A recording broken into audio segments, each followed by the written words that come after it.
Welcome back புதிய FM ஸ்டேஷனில் இனியோ இந்த நிகழ்ச்சி எல்லாருமே கேட்டு என்ஜாய் பண்ணிட்டு இருக்கீங்க வித் அஜய் புரணன் அஜய் ஆனந்தி எஃபெக்டிவ் கம்யூனிகேஷன் மந்த்தில் நிறைய விஷயம் வந்து பேசிட்டு இருக்கோம் இல்லையா. நிறைய கொஸ்டின்ஸ்லாம் இருக்குது. நான் வந்து இந்த பிரேக்கில் அப்படி யோசிச்சு எழுதியெல்லாம் வச்சிருக்கேன். ஒரு கதை கூட சொல்லுவாங்க. ஒருத்தர் வந்து புலி வந்துச்சான் ஊருக்குள்ளே, ஓகேவா, எல்லாருமே பயந்து அலறி அடிச்சுட்டு ஓடி வந்தாங்களாம். ஒரு பாட்டிக்கு வந்து லைட்டாக சரியாக காதுலாம் கேட்காதான். அவன் வந்து பயப்படாத மாதிரி புலி வருது அப்படின்னு சொல்லிட்டு போயிட்டான். அவனோட கம்யூனிகேஷன் சரியில்லை. அந்த பாட்டி வந்து ரசத்துக்கு போடுற புலி தான் வருது வெளில அப்படின்னு சொல்லிட்டு முறத்தை தூங்கிட்டு வாகறதுக்கு வெளில போயிட்டாங்க. அந்த கம்யூனிகேஷன் பார்த்தீங்களா எவ்வளோ வந்து கன்ஃபியூஷன்லாம் உண்டாக்குது. நீ வந்து எவ்வளவு பெரிய கதையாலும் டக்குனு சின்ன அப்படி செம்மையா சொல்லியிருக்க பத்தியா. நீங்க கேட்க மாட்டீங்களா என்ன பண்ணுறது. சரி, எனிவேஸ் இப்போ வந்து நம்ம கம்யூனிகேட் பண்ணுறத வந்து நம்ம ரொம்ப குவான்டிட்டிவாக கொடுக்குறோம் அப்படிங்கிறத விட ரொம்ப குவாலிட்டேட்டிவாக கொடுக்கணும் அப்படிங்கிறது தான் இம்பார்ட்டன்ட். ஸோ இன்னைக்கு நம்ம கூட கேட்க போகிற கேள்விகள்லாம் கூட அப்படி தான் இருக்க போகுது. தொடர்ந்து பேசலாம். இப்போதைக்கு நம்ம பசங்க வந்து நிறைய கஷ்டப்படுற ஒரு இடம் வந்து இன்டர்வியூ அப்படின்னு சொல்லலாம். எப்போவுமே எல்லாருமே கஷ்டப்பட்டுருக்காங்க இல்லையா. ஏன்னா நம்ம ஃபர்ஸ்ட் டைம் லைஃப்பில் ரொம்ப க்யூரியஸாக சந்தோஷமாக வேலை கேட்க போகும்போது இதுக்கு முன்னாடி என்ன வேலை செஞ்சுருக்கீங்க அப்படிங்கிற கஷ்டமான கொஸ்டின் அவங்க திருப்பி கேட்குறாங்க. ஸோ அந்த மாதிரி டைமில் நிறைய இன்டர்வியூஸில் வந்து என்ன மாதிரியான பதில்லாம் நம்ம சொல்லலாம். பதில் சொல்லும் போது நம்ம நினைவில் வச்சுக்க வேண்டிய விஷயங்கள்லாம் என்ன? இன்டர்வியூ போகும்போது முன்னாடி டூஸ் அண்ட் டோன்ட்ஸ்னு இருக்குது, அதுவும் நம்ம ஃபாலோ பண்ணணும். டூஸ்ன்னு போகும்போது இப்போது அதுவும் வந்து மென்னு விமன் பிரிக்கிறாங்க. Dress sense must. அப்புறம் பார்த்திங்கன்னா ஒரு இன்டர்வியூ போகிற இடத்துக்கு முன்னாடி நாளைக்கு ஒரு இன்டர்வியூ போகிறோம், அது எந்த இடத்துல இருக்குது, எந்த பர்டிகுலர் டைமில் ரீச் ஆகுமா. ஒரு 10 o'clock இன்டர்வியூனா நம்ம 9:30 அங்கே இருக்கணும். 10க்கு 10 போயிடக்கூடாது. அப்புறம் இன்டர்வியூ பண்ணுறதுக்கு முன்னாடி இப்போ உட்காந்துட்டு இருப்பாங்களா, ஏன்னா உட்காந்துருக்காங்க வச்சுக்கோங்க. First we should not discuss with anyone. நம்ம பண்ணக்கூடிய தப்பு என்னென்னா, இன்டர்வியூ போகிறதுக்கு முன்னாடி அவர் என்ன சொன்னாங்க, அவர் போயிட்டு வருவார், அவர்கிட்ட போய் கேட்பாங்க உங்கள்கிட்ட என்ன கேட்டாங்க, அதை நம்ம கேட்கக்கூடாது. அது முன்னாடி போகிறதுக்குள்ளே நம்ம அப்படியே ஆஃப் ஆகிடுவோம். இந்த கொஸ்டின்ஸ்லாம் கேட்டாங்க நமக்கு தெரியலையே. அப்புறம் கம்பேர் பண்ண ஆரம்பிப்பாங்க. நான் இவ்வளோ தானே படிச்சிருக்கேன், அவர் இவ்வளோ படிச்சிருக்காரு, இப்போ இந்த போஸ்டிங் அவருக்குலாம் கிடைக்கும். அவங்க உள்ளே போகிறதுக்குள்ளாரே இவரே வந்து ஒரு இது ஆகிடும். ஸோ அதனால் we should not discuss that like. உள்ளே கொஸ்டின் கேட்கும் பொழுது தெரியாத ஆன்சருக்கு தெரியலேன்னு சொல்லிடணும். S, correct. தெரியலேன்னு சொல்லாமல் வந்து அது அப்படி இது இப்படின்ட்டு வந்து ஆன்சர் வந்து இது பண்ணக்கூடாது, ட்ரை பண்ணக்கூடாது. தெரியல, எனக்கு இவ்வளோ தான் தெரியும் அப்படின்ட்டு ஜெனுவனாக ட்ரூ டு அவர் செல்ஃப். அது இன்டர்வியூங்கிறது simplest like inner view of the candidate, வேறு ஒன்றும் இல்லை. அது நம்மளுடைய மேடம்ஸ் நம்ம ஜென்யூனிட்டி அதான் செக் பண்ணுறாங்க. தெரிஞ்சது தான் தெரியுது, தெரியல ஐ டோன்ட் நோ சார் அப்படின்னு சொல்லணும். அதுக்காக எல்லா question I don't know sir சொல்லணும் அவசியம் இல்லை. பட் அதே மாதிரி இன்டர்வியூ ரூம்க்குள்ளே போகிறது ஸ்டார்ட் ஆகிடுது, மார்க் போட ஆரம்பிச்சிருவாங்க. நம்ம நினச்சிட்டு இருக்கோம் உள்ளே உட்காந்து சேரில் உட்காந்து அவர் கேட்குறாரு கொஸ்டின்ஸ், அப்போ தான் மார்க் போடுறாங்க. அப்படி கிடையாது. உள்ளே என்ட்ரு ஆகும்போதே மார்க் போட ஸ்டார்ட் பண்ணிடுறாங்க. அது டிபெண்ட்ஸ் லைக் இப்போ நீங்கள் ஐஏஎஸ் இன்டர்வியூ பார்த்தீங்கன்னா அங்கே சேர்மன் ஒரு சேர்மன் இருக்க மாட்டார். அவர் பார்த்தீங்கன்னா மினிமம் ஒரு 6-7 இருப்பாங்க. இப்போ ஒருத்தர் இப்போ விஷ் பண்ணுறதே எப்படி விஷ் பண்ணணும், ஒருத்தரை பார்த்து விஷ் பண்ணுறதா, சென்டரில் உட்காந்துருக்காரு இவர் தான் முக்கியமான சேர்மன் அப்படின்னு நினச்சிக்கக்கூடாது. இப்போ எல்லாமே இம்பார்ட்டன்ட் போஸ்ட்டில் இருப்பாங்க, ஒவ்வொரு ஃபீல்ட்லேருந்து வருவாங்க. இப்போ நமக்கு விஷ் பண்ணும்போது எல்லாரையும் ஃபேஸ் பார்க்கணும். எல்லாரையும் ஒரு சின்ன எல்லாரையும் ஒரு முகத்தை பார்த்து விஷ் பண்ணுறதுல இப்போ இந்த மாதிரி விஷயங்கள் நம்ம ஃபாலோ பண்ணணும். இன்டர்வியூ வந்துட்ட பிறகு நம்ம என்ன பண்ணுறோம், எல்லாருமே பண்ணக்கூடிய தப்பு அதை ஃபாலோப்பே பண்ணுறது கிடையாது. நம்ம என்ன பண்ணோம், இப்போ இன்டர்வியூவில் கேட்கக்கூடிய கொஸ்டின்ஸ் எப்படி கேட்டாங்க, ஜென்ரல் ஸ்டாண்டர்ட் கொஸ்டின்ஸ் ஒன்று இருக்குது. why should we hire you அப்படின்னு கேட்பாங்க. tell me about yourselfன்னு கேட்பாங்க. அங்கே ஒரு இங்கிலீஷ் நாலேஜ் அங்கே தேவைப்படுது. எக்ஸாக்ட்லி. அப்போ இங்கிலீஷ் மஸ்ட் இல்லையா. அந்த phrasal verbs we need a minimum level of grammar we should have. அப்போ தான் we can attend the interview. Okay. அதுக்கப்புறம் என்ன பண்ணோம், இன்டர்வியூக்கு அடுத்து நம்ம என்ன பண்ணோம், நம்ம என்னென்ன தவறுகள் செஞ்சோம், அதை நம்ம ஜஸ்ட்டு ஒரு லிஸ்ட் அவுட் எடுக்கணும். அந்த follow up must. It will be useful for the next interview. ஒரு ரீகேப் இருக்கணும் அப்படின்னு சொல்கிறாரு இல்லையா. அண்ட் பார்த்தீங்கன்னா ஒரு ஆன்சரை தெரியல அப்படின்னு சொல்கிறது வந்து ரொம்ப கஷ்டமான விஷயம். ஆனால் நீங்கள் சொல்கிறது வந்து கரெக்ட் அப்படிங்கிறது புரியுது. ஏன்னா நம்ம ஆட்களில் வந்து கொஸ்டின் பேப்பர்லேயே தெரியாத கொஸ்டினுக்கு கூட நம்ம தெரிஞ்ச மாதிரி பெரிய பெரிய கதெல்லாம் எழுதி விட்டதுனா வளர்ந்துருக்கும். ஸோ அது வந்து ரொம்ப கஷ்டமான விஷயம். பட் அதை ஃபாலோ பண்ணணும் அப்படின்னு நினைக்கிறேன் இல்லையா. ஆமாம், அந்த இன்டர்வியூ போகிறது நிஜமாக ஒரு ஹாட் சீட்டில் உட்கார மாதிரி தான் இருக்குன்னு வச்சுக்கோங்க. நம்ம இன்டர்வியூ நல்ல வேலை வேறு மாதிரி செட்டும் வந்து இருக்கக்கூடாது. இது என்னன்னா இன்டர்வியூக்கு போனாவே ஒரு 4 பேர் வந்து முன்னாள் டேபிள் இருக்கிறவங்க வந்து ஆக்சுவலாக கொஸ்டின் கேட்குறாங்க, நம்ம வந்து கரெக்டாக பெஸ்ட்டாக ஆன்சர் பண்ணுவோமா அப்படின்னு ஒரு பயமும் இருக்கக்கூடாது. ஏன்னா நமக்கு நம்மளுடைய ஆட்டிடியூட் இருக்குன்னா, என்னையே இந்த ஃபர்முக்கு நீங்கள் சூஸ் பண்ணலைன்னா உங்களுக்கு ஒரு பெஸ்ட் பர்சன் நீங்கள் மிஸ் பண்ண போகிறீங்க அப்படிங்கிற ஆட்டிடியூடில் தான் பேசணுமா ஒழிய, ஆட்டிடியூடில் தான் நம்ம இருக்கணும், நம்மளுடைய ஒர்க் இருக்கணும், நம்மளுடைய கொஸ்டினுடைய ஆன்சரும் இருக்கணும். அதனால தான் அந்த ஜெனுவினிட்டி தான் எல்லாருமே இப்போ எதிர்பார்க்குறாங்க. ஸோ நமக்கு தெரிஞ்சதை நான் பெஸ்ட்டாக பண்ணுவேன் அப்படிங்கிறத வந்து நம்ம வந்து ப்ரூவ் பண்ணுறதுல வந்து ஸ்டூடெண்ட் வந்து அந்த இன்டர்வியூவில் பேஸ் அது அவங்க கொஸ்டின் கேட்கும் பொழுது அவங்க வந்து ப்ரூவ் பண்ணணும். இதுதான் ரொம்ப இம்பார்ட்டன்ட். ரெண்டாவது ரொம்ப இம்பார்ட்டன்ட், நம்ம இதெல்லாம் வந்து உள்ளே போன உடனே என்ன பண்ணுவாங்க, வேகமாக வந்து அந்த சேரை டர்ன்னு இழுப்பாங்க, இழுத்துட்டு அப்படியே உட்காருவாங்க. ஸோ அந்த மேனரிசம் இதெல்லாம் வந்து சில பண்புகள். பட் பேசும் பொழுது பேசுகிறது தான் ஒருத்தனுடைய இன்னேட் எபிலிட்டியை வந்து சொல்லும். நீங்கள் யார் அப்படிங்கிறத நீங்கள் பேசுகிறத வச்சு தான் நம்மளை வந்து ஜட்ஜ் பண்ணுறோம். அப்போ வந்து பார்த்தீங்கன்னா அதில் எல்லாருக்குமே தெரியும். சொல்லுவாங்க இல்லையா, மனசாட்சி படி பேசுனா கட்டாயம் வந்து எல்லாருக்குமே அந்த சைக்காலஜிக்கலாக படிக்கிற அளவுக்கு வந்து கேப்பபிள் பர்சனாக தான் இருப்பாங்க. இன்டர்வியூவில் அழகாக கண்டுபிடிச்சிருவாங்க இந்த பர்சன் வந்து ட்ரூவாக பேசுகிறாங்களா இல்லை வந்து சும்மா இங்கே இருக்கிறதுக்காக பேசுகிறாங்களான்னு ஈஸியாக கண்டுபிடிச்சிருவாங்க. பெஸ்ட்டாக அவங்க வந்து இன்னொன்று இன்டர்வியூ அப்படிங்கிறது அந்த ஃபேரே இருக்கக்கூடாது. இந்த ஃபார்மில் வந்து நம்ம ஒர்க் பண்ணுறதுக்கு நமக்கு இருந்ததுன்னா அவங்க லக், நம்மளை சூஸ் பண்ணாங்கன்னா லக்கு, சூஸ் பண்ணலைன்னா அவங்களுக்கு லக் இல்லை அப்படிங்கிற மாதிரி நம்ம வந்து அவங்கள இம்ப்ரெஸ் பண்ணணும். ஓகே. ஆனால் இதையும் தவிர இன்னும் வேறு என்னென்ன இடங்கள் எல்லாம் இந்த மாதிரி எஃபெக்டிவ் கம்யூனிகேஷன் அப்படிங்கிறது ரொம்ப தேவைப்படுது. ஏன்னா அதுக்கான டிப்ஸும் சொல்லுங்கள். அந்த மாதிரி இடத்த எப்படி சமாளிக்கலாம், எப்படி கொண்டு போகலாம்? நம்ம காலையில் எந்திரிச்சதுலேருந்து தூங்குற வரைக்கும் நம்ம வந்து பார்த்தீங்கன்னா சொல்கிற விஷயங்களும் சரி, செய்கிற விஷயங்களும் சரி, அவங்களுக்கு ஹெல்ப் பண்ணுற விஷயமா இருந்தாலும் சரி, எல்லாத்துலேயுமே ஒரு உண்மையும் ஒரு முந்தி ஏற்கனவே சொன்ன மாதிரி ஒரு ஜெனியூனிட்டியும் இருக்கணும். அதை மெயின்டைன் பண்ணுற மாதிரி இருக்கணும். அந்த கேரக்டராகவே மாறிடணும். அப்போ தான் நம்மளை தேடியும் நிறைய பேர் நாளைக்கு ஏதாவது ஒரு கஷ்டம்னா கவுன்சிலிங்க்கு நம்மளே தேடி வருவாங்க. நாமளே ஏதாவது ஒரு கஷ்டம்னா எப்பயுமே உருன்னு பேசிட்டு இருக்கிறவர்கிட்ட வந்து போவோமா, இல்லை எப்பயுமே ஜாலியாக பேசிட்டு இருப்பவர்கிட்ட போவோமா? இவர்கிட்ட போனால் ஜாலியாக இருந்தால் கொஞ்சம் ரொம்ப ரிலாக்ஸாக இருக்கும் அப்படிங்கிறவர்கிட்ட தான் நம்ம அப்ரோச் பண்ணுவோம். ரொம்ப ஸ்ட்ரிக்டாகவும் ரொம்ப வந்து உருன்னு ரொம்ப கோவமாக பேசுகிறவர்கிட்ட வந்து நம்ம வந்து ரொம்ப லிமிட்டடாக தான் பேசுவோம். ஸோ நம்ம வந்து எதிர்பார்க்குறது வந்து இப்படிங்கும் போது நாமளும் அப்படி தான் இருக்கணும்.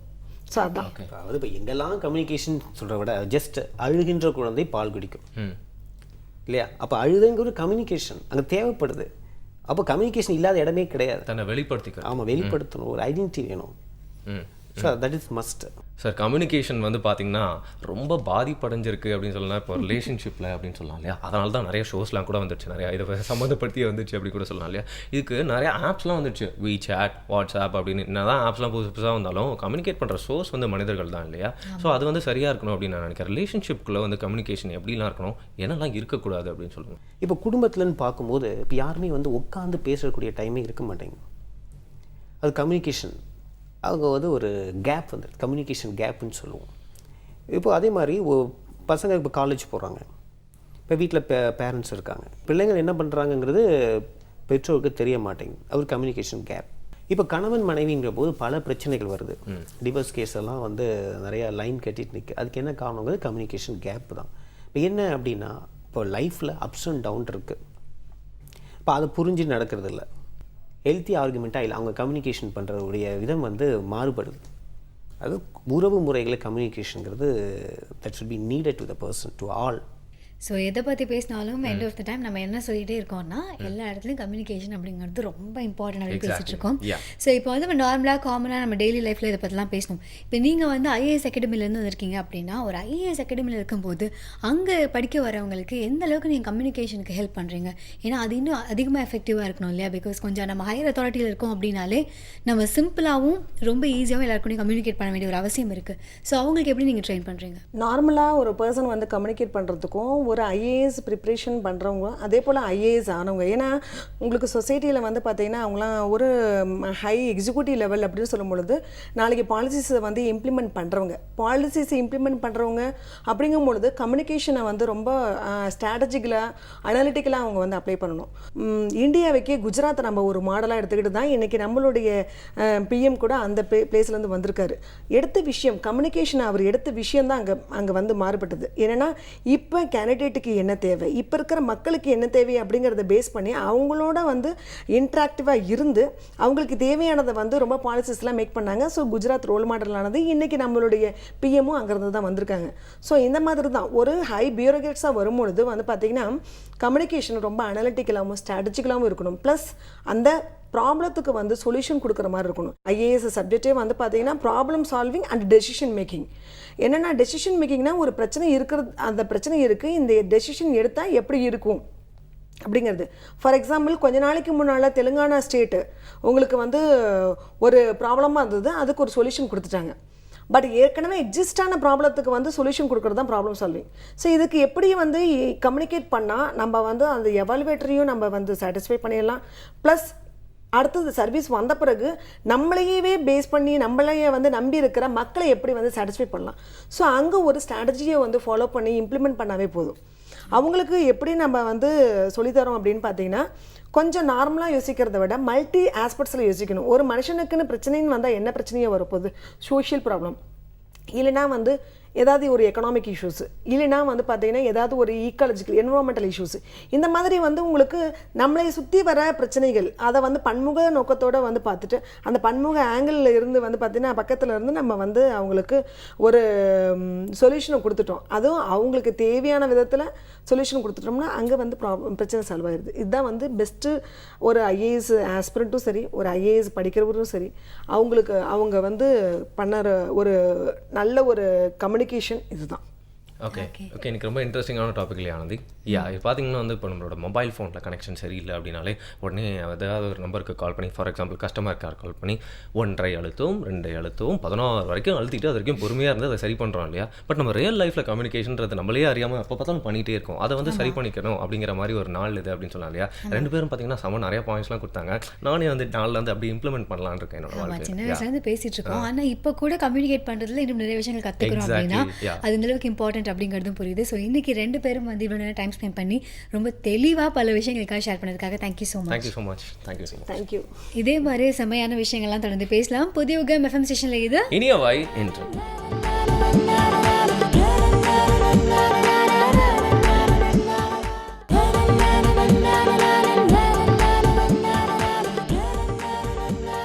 இனியவாண்ட நிகழ்ச்சியை புதிய யுகம் எஃப்எம் ஸ்டேஷனில் கேட்டு என்ஜாய் பண்ணிட்டு இருக்கீங்க with RJ Varunan, RJ Anandhi. இப்போ வந்து நான் ஒருத்தர் சொன்ன ஒரு முக்கியமான கோட் நான் சொல்ல போறேன். நம்ம வந்து எப்பவுமே சொந்தமாக யோசிக்கிறத விட எப்பவுமே மற்ற யாரும் என்ன சொல்லியிருக்காங்க அப்படிங்கிறத தேடி கண்டுபிடிச்சி சொல்றோம். ஸோ அந்த வகையில் இன்னைக்கு ஒருத்தர் என்ன சொல்லியிருக்காரு அப்படின்னா வில்லியம் பட்லர் ஈட்ஸ் அப்படிங்கிறது அவரோட பேர். ஓகேவா? என்ன சொல்லியிருக்காங்கன்னா, புத்திசாலி மாதிரி கூட நீ யோசிக்கலாம், இந்த உலகத்துல இவ்வளோ பெரிய விஷயங்களை பற்றி நீ யோசிக்கலாம், ரொம்ப வெரைட்டியாக யோசிக்கலாம், ரொம்ப எப்படி வேணாலும் நீ யோசிக்கலாம், ஆனால் நீ சொல்ற விஷயம் சிம்பிளாக எல்லாருக்கும் புரியுற மாதிரி இருக்கணும். எக்ஸாக்ட்லி. நீங்க பாட்டு ஏதோ ஒன்று கண்டுபிடிச்சிட்டு உங்களோட மொழியிலேயே நீங்க பேசிட்டீங்கன்னா எனக்கு புரியலன்னா அப்புறம் என்ன யூஸ் இருக்கு அதில் சொல்லுங்க. ஃபார் எக்ஸாம்பிள் பெரிய பெரிய சயின்டிஸ்ட்லாம் கூட அவங்களோட டிஸ்கவரியை வந்து எக்ஸ்பிளைன் பண்ணி மற்றவங்களுக்கு சொன்னதால் தான் அதை புரிஞ்சுக்கிட்டு மற்றவங்களும் அதை பாராட்டியிருக்காங்க. அது வந்து நம்மளுக்கு யூஸ்ஃபுல்லாக வெளில வந்திருக்கு அப்படின்னு சொல்லலாம் இல்லையா? நான் வந்து கிரீக் அண்ட் லாட்டின்ல தான் யோசிப்பேன் அப்படின்னு சொன்னா வந்து மற்றவங்களுக்கு எப்படி புரியும்? இதே மாதிரி தான் இன்னொருத்தர் வந்து ஒரு விஷயம் சொல்லியிருக்காரு, ஏர்ல் வில்சன் அப்படின்னு சொல்லிட்டு. அவர் என்ன சொல்லியிருக்காருன்னா, நம்ம ஆஃபீஸில் கம்யூனிகேஷன் ஏற்படுத்துறதுக்கு ஒரு என்கரேஜ் பண்ணக்கூடிய ஒரு விஷயம் சயின்ஸில் கண்டுபிடிச்சிருக்காங்க அப்படின்னா அது வந்து காஃபி மிஷின் அப்படின்னு சொல்லியிருக்காங்க. ஏய் அப்பா, எப்பவுமே நான் தான் சாப்பாடு பற்றி பேசுறேன், இப்போ நீ எதுக்கு காஃபி பற்றி வச்சிருக்க? ஆப்வியஸ்லி இல்லை, அந்த ஆஃபீஸில் பார்த்தீங்கன்னா அந்த காஃபி மிஷின்லாம் இருக்கிறதுனால ஆப்வியஸ்லி உங்களுக்கு தெரியும் வந்து கேஃபைன் வந்து நம்மள ரெஃப்ரெஷ் பண்ணி விட்டுரும், ரீஸ்டார்ட் கொடுக்கும் அப்படின்னு சொல்லலாம். அது குடிச்சோன்னா ஆஃபீஸில் வேலைலாம் வந்து ஸ்பீடாக நடக்கும் அண்ட் பேஜ் வந்து கரெக்டாக இருக்கும் அப்படின்னு சொல்லலாம். அண்ட் நம்ம ஆஃபீஸ்லேயே ஒரு காஃபி மிஷின் இருக்குல்ல, காஃபி குடிக்கிற கேப்பில் எத்தனை விஷயங்கள் நம்ம பேசுவோம். இப்போ அடுத்ததான் வந்து நம்மளோட புக் பகுதியில் யார் எந்த புக் பற்றி பேச போகிறாங்க பார்த்தலாமா? ராபின் சர்மாவுடைய அந்த ஒரு ஸ்பெஷல் என்னென்னா, நமக்குள்ளேயே நம்ம 2ஆக பிரிஞ்சு நமக்கு நாமே ஏதாவது இந்த பழைய படங்கள்லாம் பார்த்தீங்கன்னா ஒரு நாகேஷ் கேரக்டர் வந்ததுன்னா அவருடைய ஷேடோ கேரக்டர் ஒன்று வந்து குற்றம் சாட்டுற மாதிரி ஆர் தட்டிக்கு கொடுத்து பாராட்டுற மாதிரி, அந்த மாதிரியே இது இந்த படிக்கும்போது நமக்குள்ளே 2ஆக பிரிஞ்சு நமக்கு நாமே நம்ம வந்து நம்மளை சரிப்படுத்திக்குவோன்றது என்னுடைய அனுபவம். அது இதில் வந்து பார்த்திங்கன்னா 101 டைட்டிலில் அவர் எழுதியிருக்கார். ஒவ்வொன்றும் தியானம் பழகுவீர், அதுபோல் இயற்கையை நேசிக்க கற்றுக்கொள்ளுங்கள், அது மட்டும் இல்லாமல் உங்கள் பயண நேரத்தை திட்டமிட்டு ஒதுக்குங்கள். பயண நேரத்தை நம்ம வெட்டியாக போய் ஏறி உட்காந்தோன்னே தூங்கிடுவோம். சில பேர் நிறைய டிஸ்டன்ஸ்லாம் தான் வந்து ட்ராவல் பண்ணி வந்து இங்கே வேலை செஞ்சுட்டு போகிறவங்களாம் இருப்பீங்க.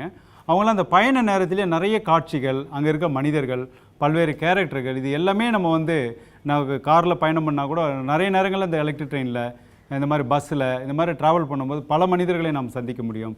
சும்மா வாட்ச் பண்ணவே போதும், காட்சிபூர்வமாகவே அவங்க வந்து நம்ம மனதில் பல விஷயங்களை அவங்களுக்கு வந்து நம்ம கூட்டிகிட்டு போவாங்க. ஸோ இந்த மாதிரி இயற்கையோடு நேசிக்க கற்றுங்கள். இன்றைக்கி இருக்கிற பரபரப்பான சூழ்நிலையில் வந்து இயற்கையோடு நல்ல காற்றை சுவாசிங்கள். இதெல்லாம் வந்து இது வந்து ஒரு பெரிய ஒரு சயின்ஸு, இப்போ டாக்டர் போட்டு நல்ல ஆக்சிஜன் இது பண்ணு அப்படிலாம் கிடையாது. இது வாழ்வையில் வந்து வாழ்வை வாழ்வாங்க வாழ்கிறதுக்கு என்ன வழிகாட்டுதலோ அந்த வழிகாட்டுறதோடு அவர் நிறுத்திக்கிறார். வழிகாட்டுறது கூட அங்கே போய் இப்படி திரும்புங்க, இப்படி ரைட் ஹேண்டில் போங்கன்னு கூட அவர் சொல்கிறதுக்காக இது பாருங்கள் ஜஸ்ட் லைக் அவ்வளோதான். ஷட்டர் ஓப்பன் பண்ணி விட்டார். ஷட்டர் ஓப்பன் பண்ணி விட்டோன்னா அந்த காட்சி ஃபுல்லாக நீ பார்த்துக்க வேண்டியது தான். ஸோ பார்க்குற பார்வையில் வந்து பார்த்திங்கன்னா உங்கள் பார்வையை நெறிப்படுத்துகிறார். ஒரு பார்வையை பார்க்கும்போது அங்கே நெகட்டிவ்ஸ் இருக்கும், பாசிட்டிவ் இருக்கும். நதி இருந்தால் சாக்கடை கண்டிப்பாக இருக்கும். அந்த நதி வேண்டுமென்றால் சாக்கடை உருவாகி தான் ஆக வேண்டும். ஆனால் சாக்கடையினுடைய உருவாக்கம் எந்த அளவு என்பதை பொறுத்தே நதியினுடைய தூய்மை நமக்கு வந்து புலப்படும். இதை தான் இதில் வந்து அவர் வந்து குறிப்பிடுறார். இந்த மாதிரி ஒவ்வொரு விஷயத்தை எடுத்தாலும் ரொம்ப அழகாக, அதை ஒரு சுவையாக, ஒரு ஆணித்தரமாக அவர் சொல்கிறதுல மிகப்பெரிய ஒரு மிகச்சிறந்த கெட்டிக்காரராக மிகச்சிறந்த ஒரு மனித குலத்தை மேம்படுத்துகிற அந்த சுய முன்னேற்றத்திற்கு மிகப்பெரிய ஒரு என்ன சொல்கிறது ஒரு ராக்கெட்டாகவே இவர் செயல்படுகிறார் என்பது ராபின் சர்மாவுடைய இந்த ஒரே ஒரு புத்தகத்தை மட்டுமே எனக்கு படித்ததிலிருந்து இவர் நிறைய புத்தகங்கள் எழுதியிருக்கார். இவருடைய புத்தகங்கள்லேருந்து இந்த புத்தகம் வந்துட்டு மட்டுமே எனக்கு வந்து இவ்வளோ பெரிய விஷயங்களை சொல்லியிருக்கேன்னா அவருடைய மொத்த புத்தகத்தையும் நம்ம படித்தால் நம்ம வாழ்வை நாம் வாழ்வாங்க வாழ முடியும் என்பதற்கு ராபின் சர்மா மிகப்பெரிய ஒரு நண்பனாக, ஒரு தோழனாக, ஒரு வழிகாட்டியாய், ஒரு குருவாய் எனக்கு விளங்குகிறார் என்பதை இந்த நேரத்தில் நான் பெருமையோடு குறிப்பிட விரும்புகிறேன்.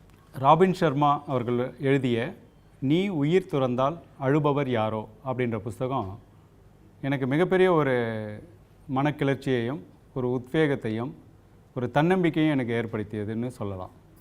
இந்த புத்தகத்தை என்னுடைய சிஸ்டர் இன்லா பிரின்சி தான் எனக்கு பரிசு அளித்தாங்க. இந்த புத்தகம் தமிழில் வந்தப்போ மிகப்பெரிய ஒரு எனக்கு ரொம்ப பரிச்சயமாக தமிழ் இருப்பதுனால அவங்க கொடுத்த உடனே எனக்கு கிட்டத்தட்ட 10 முறை படிச்சிருக்கேன். ஒவ்வொரு முறை படிக்கும்போதும் எனக்குள்ள ஒரு அனுபவம் ஏற்படுது. ஏன்னா இது வந்து எந்த விதமான அட்வைஸும் இந்த புத்தகத்தில் பண்ணல, நீ இப்படி இரு இப்படி நடந்துக்கோ அப்படின்னு கிடையாது. அதுக்கு இன்னொரு காரணம்னு பார்த்தீங்கன்னா நிறைய ஞானிகள் சொன்னது வந்து நீயா இரு, அப்படியே இயல்பாக இரு அப்படின்னு சொல்லிட்டு இந்த ஜென் துறவிகள்லாம் நிறைய சொல்லுவாங்க. இயற்கையோடு இயல்பாக இரு அப்படின்றது தான் இந்த புத்தகத்துடைய நோக்கம்.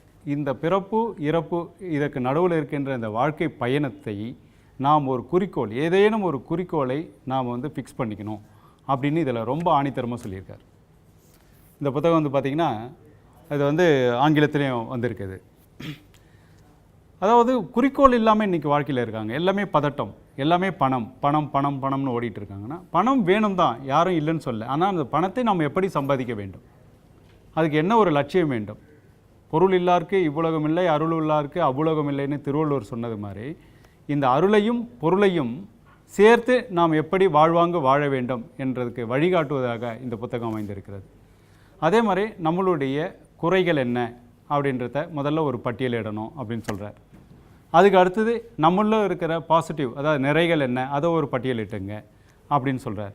அதுக்கு அடுத்தது உங்களுடைய அக்கம் பக்கத்தினர், சொந்தக்காரங்க, நண்பர்கள், நீங்கள் ரோல் மாடலாக நினைக்கும் அறிஞர்கள், இவர்கள் எல்லாருடைய முகவரி, எல்லாருடைய தொலைபேசி, எல்லோருடையுமே பேசி பழகுங்கள்னு சொல்கிறார். இப்படி எல்லாரோடையுமே பேசி பழகும்போது உங்களுடைய உயரம் என்னன்றதும் அதில் சுட்டி காட்டுறார். ஸோ இந்த மாதிரி நம்மளுடைய சுற்றி இருக்கின்ற மனிதர்களோடு மிக சகஜமாக நம்மளுடைய ஈகோவை விட்டு பழகும் பொழுதும் அவர்களிடம் நீ கற்றுக்கொள்வதற்கு மிக இயல்பான விஷயங்கள் இருக்கிறது, அதை முதல்ல நீ பாரு அப்படின்னு இவர் ராபின் சர்மா சொல்கிறார். ஸோ இப்படி பார்க்கும்போது தான் நம்மளுடைய உயரம் என்ன அப்படின்றது நமக்கே தெரிய வரும். ஆக வளர்ச்சி என்பது நமக்குள்ளே தான் இருக்குது, நமக்குள்ளே இருந்தால் ஆரம்பிக்கணும் அப்படின்றத அவர் தூண்டி வர்றார். அதுக்கு அடுத்தது பார்த்திங்கன்னா இவர் வந்து உணவு பழக்கத்தை ரொம்ப அழகாக சொல்கிறார். இதை தான் நம்ம ஊரில் சொல்லியிருக்காங்க, சாத்வீக உணவு, இந்த மாதிரி உணர்ச்சிகளை தூண்டக்கூடிய உணவுகள். என்ன உணவு, என்ன மாதிரி நம்ம வேலை பார்க்குறோம், என்ன மாதிரி தொழில் செய்கிறோம், என்ன மாதிரி கிளைமேட்டிக் கண்டிஷனில் வாழறோம், இதை புரிஞ்சுக்கிட்டு இன்றைக்கி இருக்கிற அந்த ஜங்க் ஃபுட் இதெல்லாம் சாப்பிடக்கூடாதுன்றத அவர் அந்த உணவுகளுக்கு மிக முக்கியமாக பழச்சாறுகள் அருந்துங்கள், பழங்களை சாப்பிடுங்கள், இப்படி இந்த உணவுகளை உண்ணுவதும் எண்ணுவதும் தான் நம்மளை உயர்த்தும் அல்லது தாழ்த்தும். நம்ம என்ன எண்ணுறோம், நம்ம என்ன உண்ணுறோம், இதை வச்சு தான் நம்ம மனநிலை அமையும், அதை வச்சு தான் நம்ம வளர்ச்சி அடையும் முடியும் அப்படின்றதையும் இவர் ரொம்ப அழகாக சொல்லியிருக்கார் ஒரு இடத்துல. அப்புறம் பார்த்திங்கன்னா நிறைய இடத்துல வந்து ஒரு குழந்தைகளை முன்னுதாரணமாக கொள்ளுங்கள் அப்படின்னு ஒரு சின்ன டைட்டில். எல்லா டைட்டிலும் பார்த்திங்கன்னா ஒரு கிட்டத்தட்ட ஒரு 1.5 பேஜ் தான், சின்ன புத்தகம். அது ரொம்ப அழகாக ஒரு கவிதை வந்து கொஞ்சம் விரிவாக சொன்னால் இப்படி இருக்குது, அந்த மாதிரி தான் சொல்லியிருக்காரு. ரொம்ப நேரம் இந்த மொக்கை போடுறது, ரொம்ப இந்த இயற்கையெல்லாம் வர்ணிச்சிக்கிறது, இந்த வேலைலாம் இங்கே இல்லை. அது மட்டும் இல்லாமல் இந்த புத்தகத்தை படிக்கும் பொழுது என்னென்னா நம்மளுக்கு வந்து இந்த நம்ம வாழ்க்கை மீது மிகப்பெரிய ஒரு நம்பிக்கையும் மிகப்பெரிய அந்த பேராசை நம்மளை விட்டு போகுது. நம்மளுடைய கோல் என்ன, நம்மளுடைய லட்சியம் என்ன, அதை அடைவதற்கு நிறைய தடைகள் வருவது இயற்கை, அதை உணர்த்துறார். தடைகள் வந்தால்தான் அது இயற்கை, இயல்பாக நீ போகிறாய் என்று அர்த்தம். தடைகள் இல்லாமல் எதுவும் உருவாவதில்லை என்றும் சொல்கிறார். தடைகள் இல்லாத எந்த பயனும் கிடையாது. எல்லாம் ஒரு சாதாரண ஒரு காக்கை குருவியாக இருந்தாலும் அது உணவை தேடும்போது பல்வேறு தடைகளை கடந்து தான் தன்னுடைய உணவை எடுத்துக்கொள்வது. ஆனால் இந்த பிரச்சனைகள் வரும் பொழுது, அது கூட நான் கூட இந்த மனப்பயிற்சி வகுப்பு எடுக்கும்போது சொல்லுவேன், பிரச்சனை இல்லாத மனிதனும் இல்லை, அர்ச்சனை இல்லாத கடவுளும் இல்லை. இந்த மாதிரி ஒரு இன்ஸ்பிரேஷனான ஒரு விஷயங்களெல்லாம் ராபின் சர்மா படித்தப்பார் தான் எனக்கு உருவானது. அதுவும் இந்த மனசை பற்றி நானே ஒரு 2-3 கொட்டேஷன் மாதிரி சொல்லியிருக்கிறேன். என்னென்னு பார்த்தீங்கன்னா, மனம் என்பது 2 சிம் கார்டு போட்ட மொபைல் ஃபோன், ஒன்று கடவுள், இன்னொன்று சாத்தான். எதை சுவிட்ச் ஆஃப் பண்ண போகிற, எதை ஆக்டிவேட் பண்ண போகிற, இந்த மாதிரி எனக்குள்ளே தூண்டி விடுகின்ற ஒரு விதமாகவும் இந்த மாதிரி ஒரு கிரியேட்டருக்கெலாம் வந்து இந்த ராபின் சர்மாவுடைய நீ உயிர் துறந்தால் அழுபவர் யாரோ. இந்த புத்தகம் மிகப்பெரிய எனக்குள்ள ஒரு மாற்றத்தை ஏற்படுத்தியதுன்னே சொல்லலாம். ஸோ வருண் இப்போ புக்கு மூடி வச்சுட்டா அடுத்த ஒரு இம்பார்ட்டன்ட் விஷயம் நம்ம பார்க்க போகிறோம். எப்போவுமே ஒரு இம்பார்ட்டண்ட்டான இடத்துல ஒரு பிரேக் விட்டோம் அப்படின்னா பார்க்குறவங்களுக்கும் கொஞ்சம் என்னடா நடக்கும் அப்படிங்கிற மாதிரி இருக்கும். அது மட்டும் இல்லாமல் யார் பிரேக் விட்டாங்களோ அவங்கள செம்மையாக திட்டுவாங்க மைண்டில், தெரியுமா உங்களுக்கு? என்னடா இப்படி சொல்லிட்டேன். அதனால இப்போ பிரேக் விட்டு ரெஸ்யூம் பண்ணுறவங்களை பாராட்டுவாங்கல்ல. ஸோ அவங்கள ப்ரிப்பேர் ஆகிறதுக்கு கொஞ்சம் டைம் கொடுத்துடலாம். புதிய யுகம் எஃப்எம் ஸ்டேஷனில் இது இனியவை என்று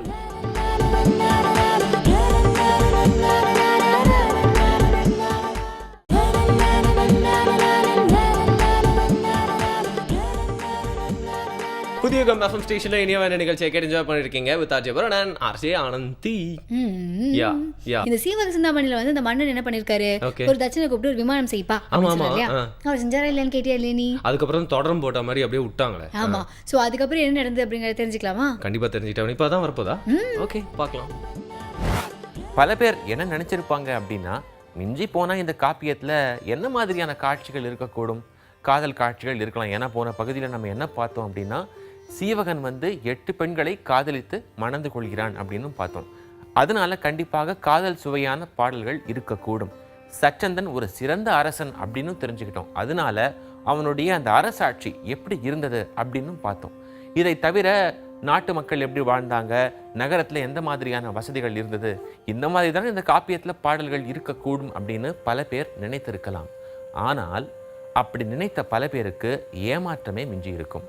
ஏன் அப்படி சொல்கிறேன்னா, திடீர்னு யாருமே எதிர்பார்க்காம ஒரு மயில் பொறியை உள்ளே நுழைத்து உள்ளே கொண்டு வந்து அதையும் ஒரு முக்கியமான கதாபாத்திரத்தில் திருத்தக்க தேவர் வந்து இந்த காப்பியத்தில் வந்து களமிறக்கியிருக்காரு. ஏறத்தாழ 2000 ஆண்டுகளுக்கு முற்பட்ட ஒரு காவியத்தில் எவ்வளவு நவீனத்துவமாக, எவ்வளவு புதுமையாக, சிறப்பான ஒரு விஷயத்தை வந்து நம்ம முன்னோர்கள் செய்திருக்காங்கல்ல. இதற்கு வந்து நம்ம கவிஞர் திருத்தக்க தேவருக்கு தான் முழு பாராட்டியும் நம்ம கொடுக்கணும். சரி, கதையை விட்டு ரொம்ப தள்ளி வந்துட்டோம்னு நினைக்கிறேன். இப்போ மறுபடியும் நம்ம எல்லோரும் கதைக்குள்ளே போவோம்.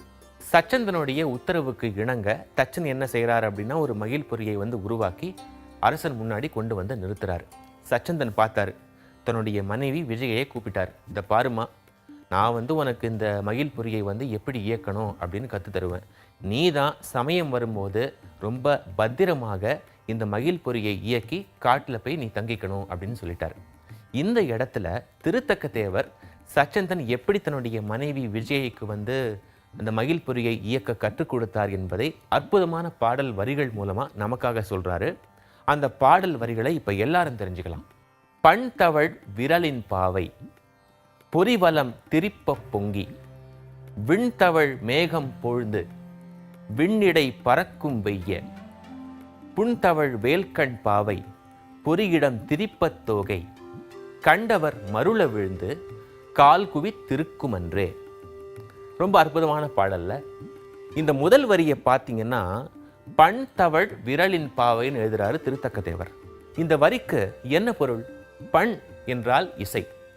இந்த விஜயை இருக்காங்க இல்லையா, அவங்க வந்து ரொம்ப மென்மையான ஒரு பெண். எல்லா பெண்களையும் போலவே மென்மையான விரல்கள் அந்த பெண்ணுக்கு. அந்த பெண் மென்மையான நரம்புகளை கொண்ட யாழை வந்து மீட்டுவாங்க. யாழ் என்பது ஒரு பழமையான இசைக்கருவி, எல்லாரும் அறிந்திருப்பீங்கன்னு நினைக்கிறேன்.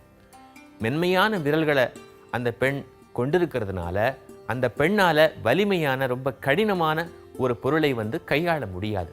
அதனால அந்த பெண் தொட்ட உடனே அந்த விமானம் வந்து இயங்கணும். அதற்காக ஒரு மெல்லிய பொத்தானை கொண்டு அந்த வான ஊர்தியை வந்து இந்த தச்சன் வடிவமைத்திருக்கிறார். இதுதான் அந்த முதல் வரியில நாம பார்க்கக்கூடிய அந்த சூட்சுமம். சச்சந்தன் மென்மையான விரல்களை கொண்ட தன்னுடைய மனைவி விஜகையை பார்த்து என்ன சொல்றார் அப்படின்னா, இதை பார்த்துக்கமா, இதான் இந்த வான ஊர்தி. வலப்பக்கம் வந்து ஒரு இறக்கை இருக்கும், இடப்பக்கம் இடது இறக்கை இருக்கும். நீ என்ன செய்யணும் அப்படின்னா, வலது பக்கம் இருக்கிற அந்த இறக்கை மேல ஒரு மெல்லிய பொத்தான் இருக்கும். அது நீ வெறும்னு அப்படியே தொட்டா போதும், இந்த வான ஊர்தி பறக்கும். நீ கீழே இறங்கணும் அப்படின்னு நினைத்த அப்படின்னா, இடப்பக்கமாக இருக்கிற அந்த இறக்கையில இன்னொரு பொத்தானை நீ அமுத்தணும். அதை அழுத்திய பிறகு இந்த மகிழ் பொறியானது மெல்ல மெல்ல கீழிறங்கும் அப்படின்னு சொல்லித்தராரு. இதைவிட ஒரு எளிமையான ஒரு வான ஊர்தி இருக்க முடியுமா? ரொம்ப எளிமையான ஒரு விதிமுறைகளோட தன்னுடைய மனைவி விஜய், அவள் ஒரு பெண், மென்மையானவள், இதை மனத்தில் வைத்து எவ்வளவு அழகா அந்த தச்சன் வந்து இந்த மயில் பொறியை வந்து வடிவமைச்சிருக்கால. நம்ம ஆளுங்களை வந்து அடிச்சுக்கிறதுக்கு வந்து யாருமே கிடையாதுங்க. சச்சந்திரன் தனக்கு வந்து இந்த விமானத்தை எப்படி இயக்கணும் அப்படின்னு கற்றுக் கொடுத்த பிறகு விஜய்க்கு வந்து ரொம்ப ஆசையாக இருக்கு இந்த விமானத்தை ஓட்டி பழகணும் அப்படின்னு. அவள் என்ன செய்கிறாள் அப்படின்னா, தன்னுடைய அரண்மனைக்கு அருகில் இருக்கக்கூடிய சோலைகளுக்கு போய் இந்த விமானத்தை வந்து ஓட்டி பழகிறாள். ரொம்ப எளிமையான ஒரு விதிமுறைகளை கொண்ட ஒரு விமானம் இல்லையா அது. என்ன ஒரு கைவிரலை வந்து அந்த பொத்தான் மேலே வைத்தா போதும், அந்த விமானம் பறக்கும், அப்புறம் கீழிறங்கி விடும். இந்த கணத்தை வந்து, இந்த தருணத்தை வந்து திருத்தக்க தேவர் ரொம்ப அற்புதமாக தன்னுடைய பாடல் வரிகள் மூலமாக எப்படி விஜயை வந்து இதை ஓட்டி பழகுகிறாள் அப்படின்னு சொல்கிறாரு. அந்த பாடல் வரிகளை இப்போ எல்லாரும் தெரிஞ்சுக்கலாம். ஆடியல் மாமையில் ஊர்தியை அவ்வழி, மாடமும் காவும் அடுத்து ஓர் சில நாள் செல, பாடலின் மேல் மேல் பயப்பயத்தான் துறந்து ஓட முறுக்கி உணர்ந்தாள். இந்த பாடல் வரிகளை கேட்கும் போது தத்ரூபமாக நம்மளுடைய கண்ணு முன்னாடி விஜய் எப்படி அந்த வான ஊர்தியை வந்து இயக்கி பழகினாள் அப்படிங்கிறது ரொம்ப தெளிவாக தெரியுதில்ல.